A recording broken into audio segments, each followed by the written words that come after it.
while staying grounded in the real world.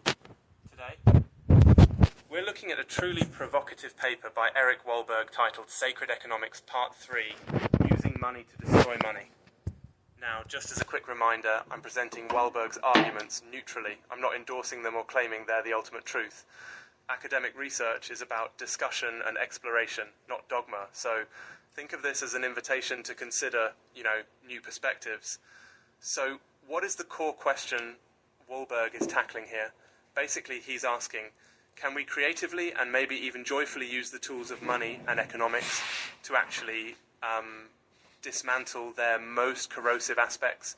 And why is this a big deal?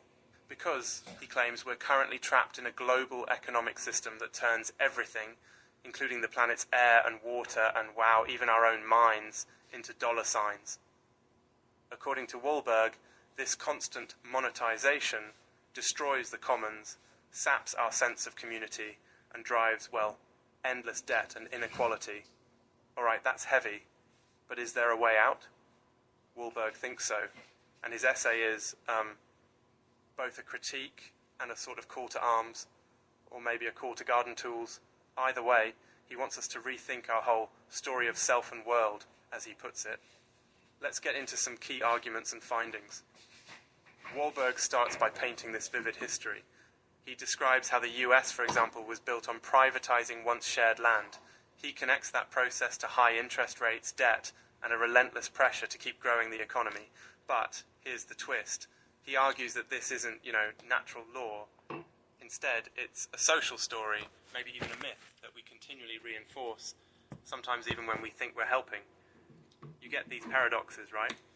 Like government spending to rescue the poor ends up through the quirks of debt and interest, making the rich richer. And when countries like Honduras challenge global finance by cancelling or refusing so-called odious debts, Wahlberg says, they face major blowback, yet he sees these acts as bright sparks of hope, examples of local commons, pushing back against global money power. His central message is that money is not some magical neutral force. It's a tool that can take on sacred or destructive qualities depending on how we use it. And digressing a bit, have you ever noticed how discussions about economics can get so abstract you forget it's about real people and communities? I mean, the number of times I've sat through a seminar where the models on the board seem like they're describing Mars instead of our own neighbourhoods. Anyway, sorry, back on track. So, what does Wahlberg propose? Here's where things get really interesting for you, the listener.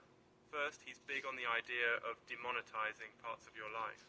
That means consciously shifting relationships and activities out of the realm of money, like community gardens instead of buying food at big box stores, or sharing skills instead of always hiring sellers. He suggests local currencies, land trusts, community bonds, ways to reclaim bits of value from the money system and return them to the collective. Wahlberg even tosses out the radical idea of, wealth demurrage, intentionally using up a portion of your wealth each year for common good instead of hoarding it. Sound kind of wild, maybe. But he also points to practical policies like taxing wealth instead of labour, cancelling unpayable debts, and ensuring that resources like air or radio waves remain public goods.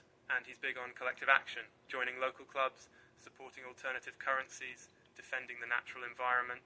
Small actions, he says, can piece by piece reclaim the commons and loosen money's grip on our lives.